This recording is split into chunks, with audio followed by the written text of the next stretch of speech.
Hello all you lovely people out there. This is Grubby again, and I'm very pleased to see the very positive response for Season 2, Episode 1 of Grubby's WarCraft 3 Commentaries. Thanks for all the feedback and the views and the love I've been getting for that. We are now to Season 2, Episode 2. And the game that we'll be watching now is Game 3 against Spirit Moon in WCG 2008 on Twisted Meadows. WarCraft has started, the replay is available, so let's get right into it. I'd like to remind you people once again that this WarCraft 3 Commentaries series, this season, is made possible to you by BenQ gaming monitors, and you can find out more about them at gaming.benq.com. Alright, WCG 2008. It was a time where people weren't exactly sure if I will ever amount to anything anymore. I had a rough year in 2007. In the preceding 3 years I had always at least won one major championship. In 2008 I was doing okay, but by historical standards not as well.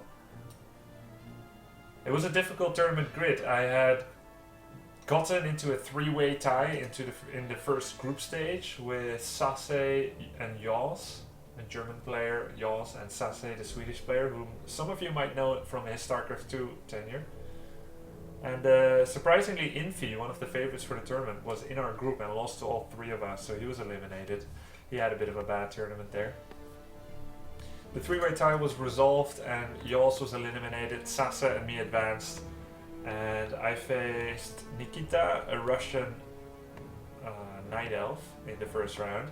Then I faced ex-teammate Todd, whom some of you might know from his Premier League play in WCS in StarCraft 2 Europe, and also he's a more and more well-known commentator right now. In fact, I might even do a commentary in the future in a match against him. A town is under siege. I narrowly squeezed past him.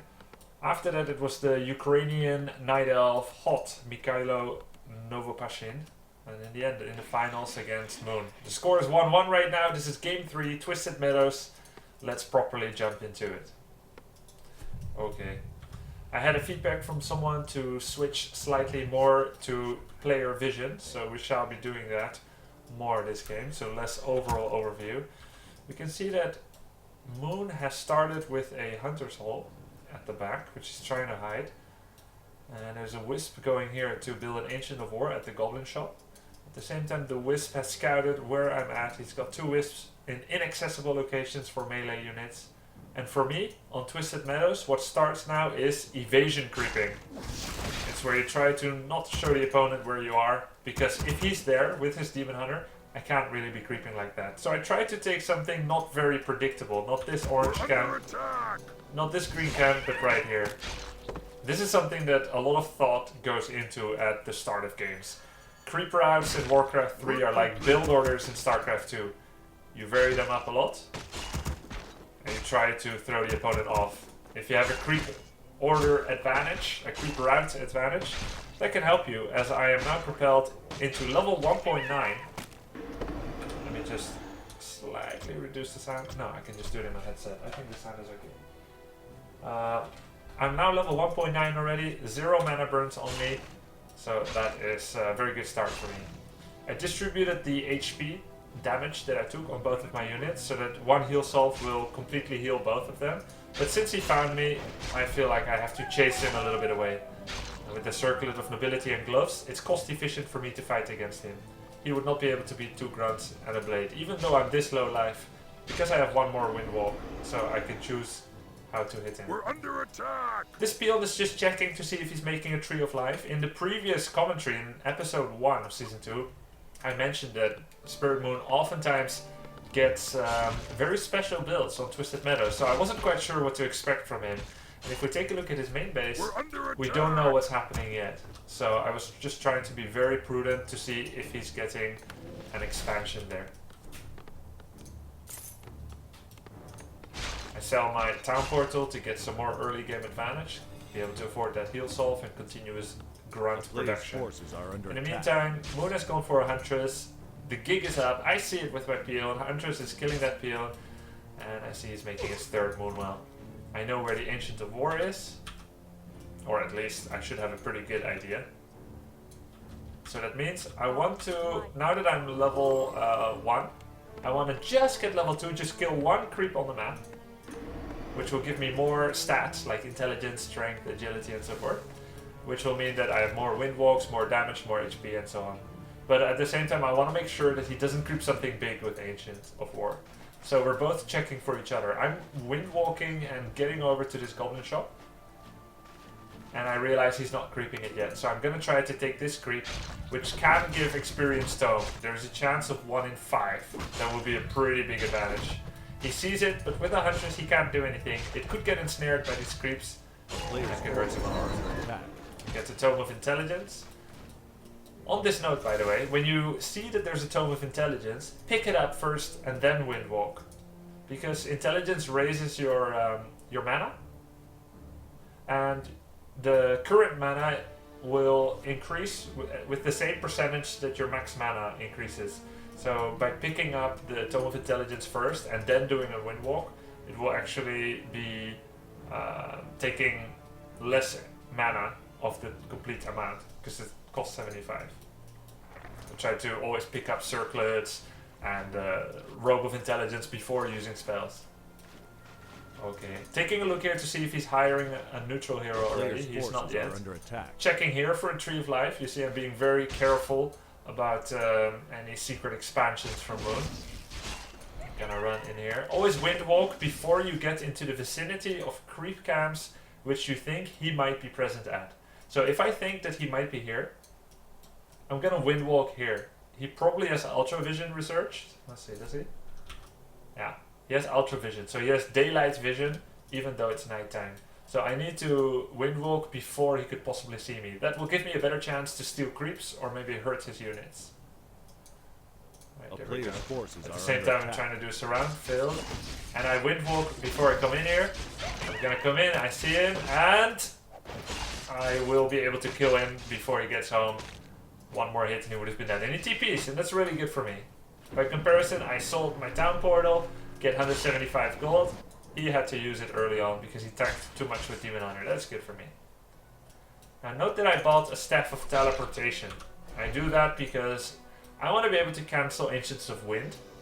In fact, he's going Ancient of Lore. That is of course more common when you open with Huntresses. But either way, I wanted to come in here and cancel some of those tech buildings. Why? Sometimes people make a Moonwell and Altar wall and they can build their winds behind it. If you look at episode 1 of this season, he made a wall off with Moonwells, and he made his Ancient of Wind behind it, even innovatively using an Ancient of Wonders to eat trees to make more space for it. But now he is protecting wisps, and he wanted an open base layout, which means lores will be exposed. Cancelling them is a great way to get ahead in the game. But if I get surrounded, I need to be able to teleport out. Keep in mind, the second hero that I expected from him would be a Beastmaster. It's the most common, it gives a lot of extra units and meat shield and damage and so forth. So this is pretty risk-free. He does some pretty good blocking there with the Demon Hunter and Huntresses. I'm trying to get away, but I saw the Keeper pop out there, so I'm trying to get away. The goal here is to get away without getting surrounded manually. I'm gonna use Staff of Teleportation, but it's futile, and Tangle can't be used to stop that Staff of Teleportation from doing anything. And he kills my level 2 Blade Master. A very, very bad start for me. A prodigious start for him. So, Blade Master 2 dead, and I'm even still working on my Shadow Hunter, so that's additional delay. Our warriors have It was very important for me to try and get away here without getting manually surrounded. In that case, when he entangles, I can then use Staff of Teleportation and get away to safety. But in this case, he did the right surround, he did the hard work, and he got it. And that is not good for me. And now he gets a free creep camp here. our sacred It's grove 200 is gold. being desecrated. I don't have any magic damage mostly. Alright, I'm gonna do a hex here on this wisp so I can get the guaranteed kill. If he detonates his wisp on my hero, no experience points.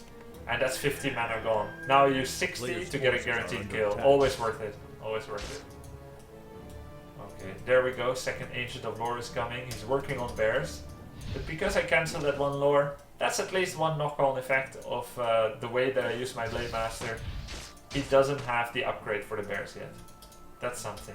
He can only use Roar, no Rejuvenate yet.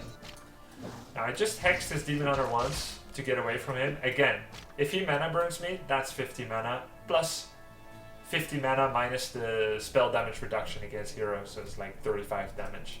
If I hex him, that's 60, or what is it? Is it 70? 60, 65 maybe? Anyway, 60 or 70 energy, I believe it's 60.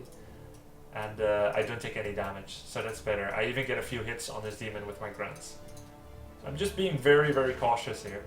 Blade Master is about to come out again. There it is. Under attack. And then I hex this creep.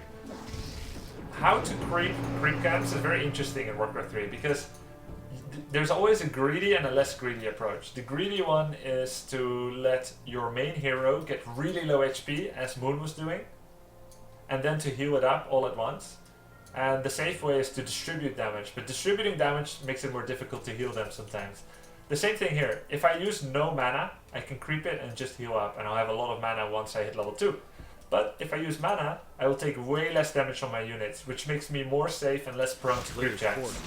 And because I know he might be coming anytime, that's why I hex the big creep. It removes his damage aura, he doesn't hit. Just adding some damage here on the Demon Hunter to be able to creep this camp more easily. But suddenly I get greedy and I'm like, hey, I got ensnare, I can probably surround you. You don't have a Staff of Preservation on your keeper, I'd get the surround. And there we go, Rejuvenate on the Demon Hunter, but it's not enough. Keeper is doing a lot of damage with the Orb of Venom, but suddenly, hey, Raider's still alive, maybe I can get another surround. I'm gonna get the surround, they're still open, but the Spirit Walker restores it. Suddenly, both heroes will fall, both level 2, a marvelous result for me. I still have to run, because these Huntresses and bears are still very potent. I'm getting low on life and mana. Gets one grunt kill, he did the instant revive of his Demon Hunter, which cost a lot of money, but was also necessary for him. Because essentially, until I'm 60 supply, until I'm 60 food, I'm not allowed to have map control against bears, because of that really strong Rejuvenate. My damage output should not be high enough on heroes to be able to kill them, but something happened here which made it possible, and it was the Demon Hunter being out of position, too close to my Raider and Snare, the wrong timing, and I was able to kill him there. The spirits of the earth die. So he's creeping this camp now, getting the Wand of Mana Steel. Rejuvenate goes down on the Demon Hunter. I come in here, and I think I could be doing a creep jack. I'm gonna try and get this bear, but he has the Staff of Preservation, and he will be able to preserve it out. Wisp's coming in here to remove some of the mana from my hero, potentially. Maybe Spirit Link. There we go, no more Spirit Link. Suddenly, yeah, I want to make sure he doesn't creep this, but there's not too much I can do here. I don't have any Kodos yet, Roll Mill is underway, and you really need at least one Kodo to combat bears. I slightly overstepped my boundaries here. He has low life, sure, but more and more bears are coming in. Each time a new Druid of the Claw comes in, it will get more and more difficult for me to kill anything here, and I realize it here. A costly engagement for me, I have to run away. Get some mana burn on my Spirit Walker, and there's nothing I can achieve here. The luckiest thing for me is that he doesn't have Keeper here, because that would mean a lot of units dying. Keeper is halfway done. Bears are coming, he's got the Masters upgrade, he's got the Mark of the Wild upgrade, and any camp here in the vicinity would be his to take. Now, potentially he has enough forces here to creep this really big red camp. Player's forces are under He could be creeping this, but again, he's choosing the safe one. He knows I'm nearby, he's afraid he might get creepjacked, and that means that he will just be creeping this with units, and he will actually try to creepjack me. This Demon Hunter is playing a little bit like a Blade Master, getting a potion of invisibility, and seeing if maybe he can jack me. But I have not chosen to creep one of these two big camps. Did not feel safe to do it. We'll just take this really small one as I recuperate the mana on my Shadow Hunter, and then maybe I can go for this gold base here. Our warriors have engaged. In the meantime, he is interestingly choosing to keep chasing with the Demon Hunter and creep his Keeper of the Grove up. This is the choice that he's doing for the final game of WCG. A high level Keeper, getting Entangle and Thorn's ability to a really good level. If he reveals himself, that's a guaranteed town portal he has to use. But if he is fast enough to pick up this item, That's a really nice steal. This Ring of Protection +3, it's a good item. It's not the best. Generally, damage items are higher value than protective items. But still, this is 150 gold that he can sell it for. That's the same if he has it or I have it. He takes it for me. That's a 300 gold advantage that he has over me, as opposed to not taking it. And for the cost of 1 potion of invisibility, which costs 100, and an additional trade-off is that he cannot use his Demon Hunter to creep. Ideally, a high-level Demon Hunter is somewhat better than a high-level Keeper, so it's interesting how he distributed his heroes' priorities. He's gonna get like level 5 Keeper and level 3 Demon, and the Demon takes most of the punishment in battle, so it can be better to have a level 5 Demon than a level 5 Keeper. Also, since Entangle can be dispelled. But this is a 200 gold benefit so far for this move, if you don't count how his hero is being used for the rest. If he gets this item as well, that's a very high value item. Those can be sold for 300 to 400 gold. And he does not get it, and he revealed himself. But because there's still so many creeps left, it is not feasible for me to chase in here. If I chase in and I try to kill him, this is a 9 armor hero with full life. The creeps will be shooting at my units, and that will cost me money in the end, because no healing is free for me. I'm gonna have to spend heal salves or mana on the Shadow Hunter and recuperate that with clarity potions. So I believe I don't chase here. It would not be very viable. But he knows he can't be too greedy anymore with the demon, so he's gonna leave. Keeper is getting close to level 4. He'll get 4.5 out of here at least. And I continue creeping this guy. Level 3-3. Now, when you're plotting creep routes, you look around and you see, you always think a few steps ahead. Right now we can see here, I can creep this, and then the next one will be here. But then there won't be too much close anymore. This one maybe. So it'll be like here, and then here, and then here. In the meantime, he's got the whole bottom of the map. So that is what I'm thinking about. For him, he could consider going to the Goblin Shop now. That would be a risky move, a risky/greedy move.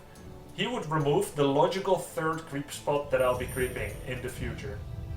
But at the same time, he risks getting creep jacked. So he chooses to save one and goes here to this natural expansion. And again, chasing me with that Demon Hunter. Maybe he can steal this one. Moon accurately predicted which camp I'll be creeping next. I guess it's not too hard, but still, interesting to see.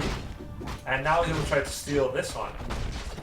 It's even worth noting that he could try and get the last hit on this creep. It will give him experience points and gold, and he'll just have to use a potion of invulnerability to run away. Let's see what he does. He tried it, but he missed. He got revealed, he took the items, but he missed. And now he'll have to use a lot of items to protect himself.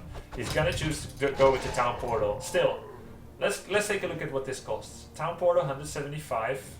Could have sold it for, but he bought it for 375. He purchased a potion of invisibility, that's 475. 475. But he stole 75 and 200 from me. That's 275. You double it up, that's 550. So he has a 75 gold net gain from this. 75 gold. So it's still worth it, but at this stage in the game, that's not really the amount of gold that you'd like to get ahead. That Town Portal, that was a very costly loss for him. Your building is complete. Now, let's look at the general strategy in this game. He's decided to go for an expansion here. Very nicely hidden. If I scout until here, I will not be seeing it. And I've decided to go over 60 food already, as if you want to have any form of map control against bears, that's what you need to be doing. Whoa! Wait a second. Let's back up here. What happened? He was trying to sell items here with this keeper, but I saw him. He tried to use invisibility. I revealed him, and he suddenly has to use Town Portal. This, more than anything, was a very costly loss for him. Very costly. And he's creeping here with all his units by himself. This is a slight case of doing too much at once here. His Demon Hunter was at home, his keeper went to the shop by himself. Very risky. And now he's gonna choose to save his units purchasing a Goblin Zeppelin, another expenditure that doesn't really happen, and that doesn't really help in battles. He's gonna fly this one away. I'm gonna try and creep this one, and I find that it's already being crept. Now I know from experience that if this one is crept, he's also done the natural. So there's no point for me to waste time to check it out there. Golden Zeppelin flying around the map. How big is the chance, would you guys say, that I find this Zeppelin? Alright, let's look at my vision. Okay, I'm starting to send scouts out. I have 800 lumber, so I don't need peons anymore. I'm gonna check the top left, which I know has been crept. It's always nice. Think about it. If you're gonna hide a base, it is more effective, psychologically, to hide it in a place that the opponent has crept than what you have crept. It's very simple for let's say I'm an orc, I'm Grubby, I'm gonna creep this, and then I'm gonna expand there. He knows I crept this, so he's gonna check it for secret expansions. But in this case, I crept it. So if he checks it out, he's like, oh, it's crept. He's like, I'm gonna put a wisp here, I'm gonna put a wisp there, gonna expand later. I may not check it for the remainder of the game, because I have no reason to go there. So I want to make sure that he's not outsmarting me in that way, so I'm gonna send a peon there. This one as well, as I told you, I know he crept it. I might just keep the peon here to expand later, and just see that it's unoccupied for now. Okay, gold hasn't been taken, so there's no sneaky tree of life behind it. And I'm ready to start group checking. Why? Because I'm at 65 food. I'm not getting any richer. I don't have money to add a lot more units now, so I'm bruising for a fight here. I've got mana potion, I've got 525 max mana on my Shadowhunter, and I've got 3 kodos. I'm ready for a fight, and I know the uncrept camps on the map are in the top left and the bottom left. Moon very smartly engineered to creep all the camps in the middle of the map and kept everything on his own side. Allegedly the safest for him to creep at a late stage in the game. So he's near his own base, he's got moonwells near him and everything. But hey, where's all his units? It's in the Goblin Zeppelin here, still trying to return home. I want to try and come in here, get that Demon Hunter, but he very nicely staffs it out. And with being so near to the Moonwell, you would think he doesn't need to TP. I almost feel like this was a little bit too scared by him.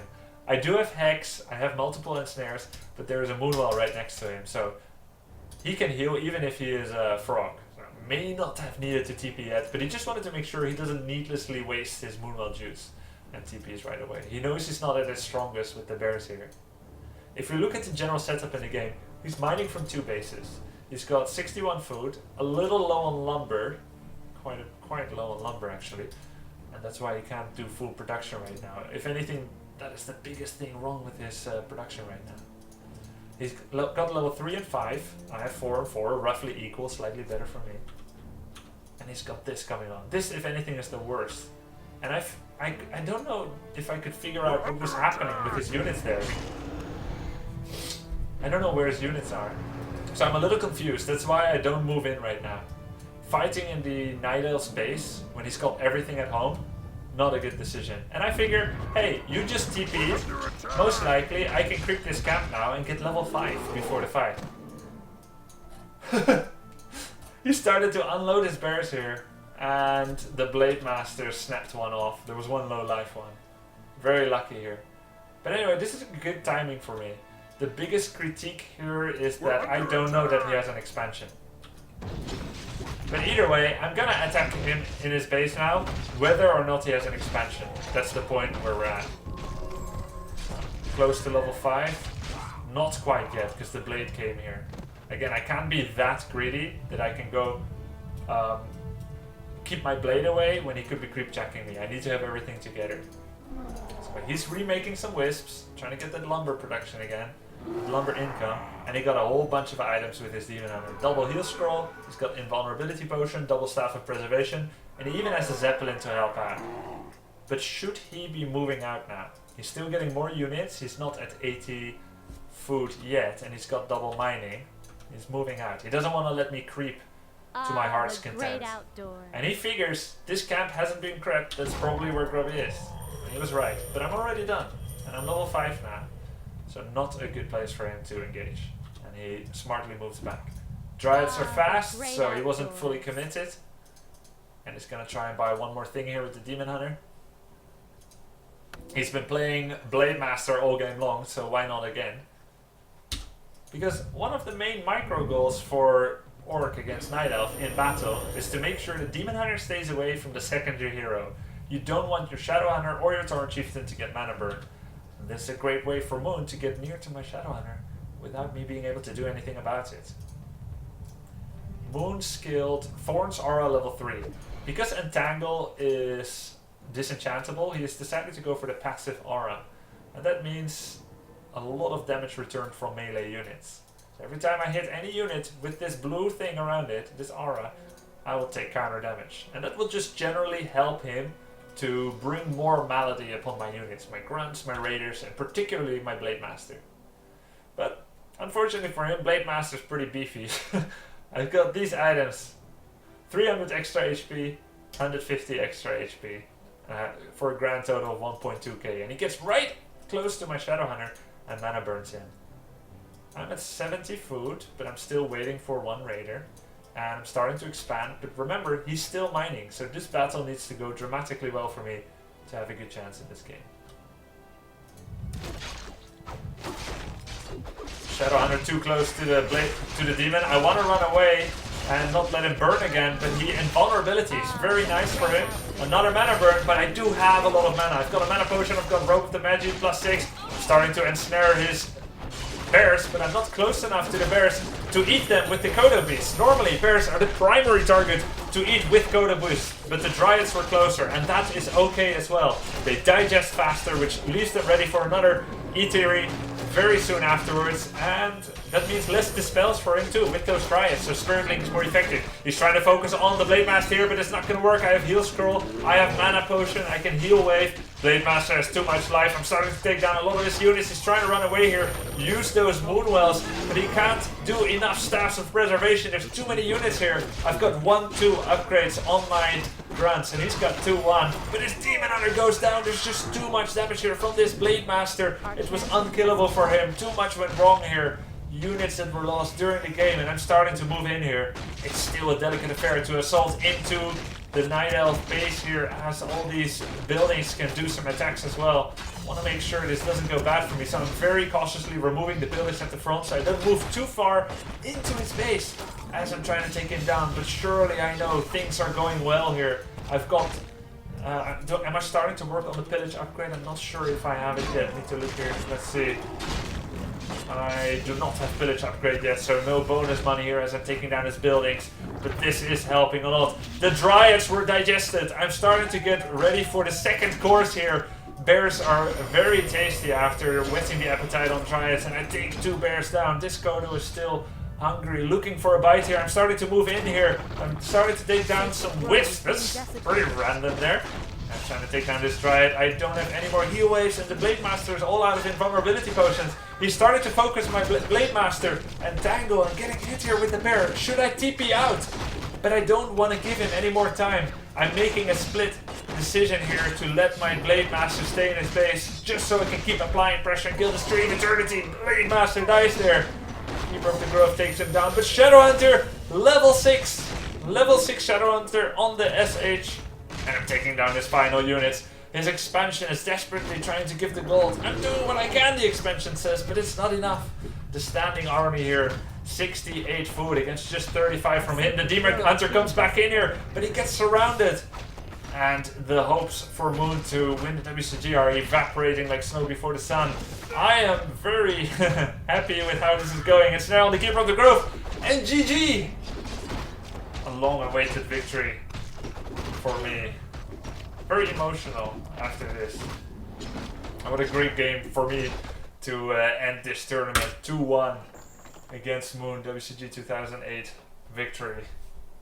And that was it, guys. Hope you liked that game. I'll try to put in some next nice game for episode 3 here of season 2. Hope you enjoyed it. Leave your comments, leave any feedback that you might have. Very nice to see this replay back again. I also wanted to answer one of the questions that someone left on YouTube. He said, how can you watch old replays like this? Well, when I figured early on, somewhere halfway of Warcraft 3's life, I saw that Blizzard they were always releasing patches, and then old replays cannot be watched on new patches. So when I realized that, I started doing a very simple Ctrl-C, Ctrl-V. Just copy my entire Warcraft 3 folder to another place on the same drive.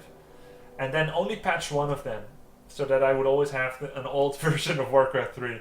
And I started doing this, and now I have version 120, 121, 122, 123, 124B, and 124E, and 126. So I have all those as separate installations. Takes up a lot of space, but it was worth it for me to be able to easily watch replays.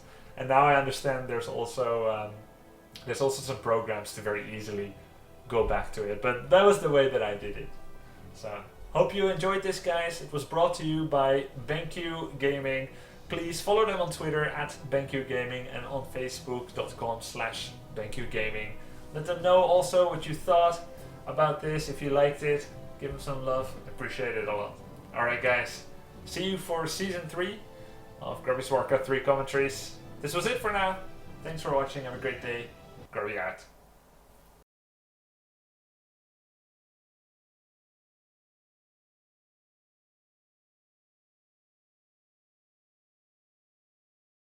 Bei Morg. Und jetzt mit dem Abwehr geht er rein, ganz vorne Schamane. Scroll-Speed eingesetzt und jetzt geht er sofort rein mit den Stairs. Da fallen die ersten Trüger ganz voll mit der Schule. Er fällt ebenfalls die Healing Wings, retten, was zu retten ist. Und jetzt kommen sie hier rein, jetzt kommen hier die Grubby, setzen die Ball rein und fressen sich hier den Weg durch. Mampfen eine Lücke in die Arme des Nachtelfen. Und der ist mit 73 zu sein. Gut dabei. Und wird hier wohl den Grubby Baroli bieten. Wir sehen es aber der Team. Oh, da ist der schön gemacht. Geheilt und kommt er wieder voll mit 3-1 zu mit dem Mann von nach der 67. Er droppt hier in so blau. Aber das sieht gut aus. Das sieht gut aus für den Nachtelfenspieler. Er setzt hier immer wieder ins Snares und die Kodo-Beats haben natürlich auch einige Bären. Der Demon Highplay Mask und auch was Healing Wave abbekommen. Ist das schon eingesetzt. Fürdling wieder eingesetzt. Ins Snare auf den Demon Hunter. Der Demon Hunter ins Snare. Grubby, er killt ihn. Er holt ihn. Grubby, er stürmt ein. Er geht in die Main Base. Und das wird er sich wohl nicht mehr nehmen. Das hängt so ein bisschen rein auf Seiten von Moon. Und Grubby hier geht jetzt mit allem rein auf die Blood-Juicing Buildings. Der will das Spiel entscheiden. Er will den Titel. Und er stürmt ein auf seine Gegner. Er drückt den Nachtelf tief in die Basis. Holt sich den Job. Und Moon auf 53 hat hier Probleme, sich den Attack-Game des Ordens zu wehren. Und der muss jetzt das Momentum nutzen. Und das versucht er hier. Noch kein Revive auf Seite von wo der Demon Hunter noch nicht revived. Erneut die Snares. Oh mein Gott, da nochmal der Ball. Hilfe! Ja, die ganzen Bären werden weggesnackt und werden damit aus dem Spiel genommen. Der Keeper of the Grove als einziger hier nur noch 2 Dryaden und mittlerweile müsste auch die Expansion von Grubby natürlich stehen. Jetzt geht hinten auf die Wiz und er steht so kurz davor, darf natürlich jetzt keine Fehler machen. Da muss auf. Wo bleibt die Healing Wave? Kriegt ein Spürling, aber das Townball noch. Kommt jetzt näher, Adamana, der Snare sitzt. Kommt das DB, die Healing Wave erreicht den Blade Master nicht. Kommt er raus, muss er das DB ziehen. Unter den Points, 140, da nochmal geht er runter. Und jetzt muss er das jetzt... 11 Hitpoints down. Er lässt ihn down gehen. Er will es mit Level 6 für den für den SH. Level 6 für den SH. Er opfert den Blade Master trotz Downportal. Da kommt der DH, der ist 3. Was will der schon groß machen? Er will die Entscheidung jetzt haben. Er will nicht wieder zurück, wieder heilen und nochmal ein Go. Er will die Entscheidung jetzt oder nie. Er will den Demon Hunter erneut abpassen. Hex auf den Demon Hunter. Den Hunter schon wieder. Das muss es sein. Down. Da geht er down. Der Keeper. Grubby ist der Champion. Grubby gewinnt die World Cyber Games 2008.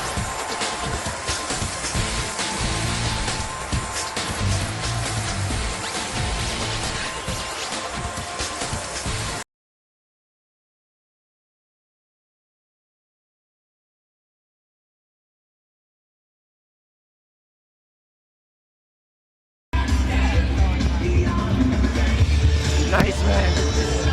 2 words? Huh? Very 2 words. Grubby, World Cyber Games 2008. You did it. Are you the best player in the world right now? Only today. How do you feel, man? Unbelievable. Really good. I saw you were crying on the stage. Not really. I kept it dry. Almost. So what are you doing now? I mean, it's unbelievable. Did you expect it before the games? How did Moon play? I was calm the whole tournament. That's good. and I tried to let him make the mistakes. And I think last game he just tried too much. He tried too hard, and maybe I was calmer, so I let him make the mistakes. So it was all about who makes the less mistakes, because It always is. It always is. That's great, Grubby. That's great. Congratulations Thanks. again, and yeah, enjoy the press conference. Enjoy the party later. I think we're gonna open a bottle, man. See you then, Jonas. See you.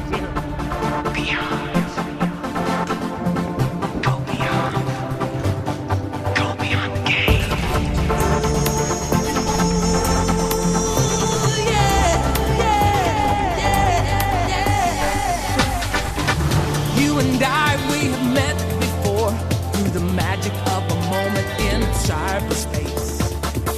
Driven by a passion to win, playing heart to heart, face to face.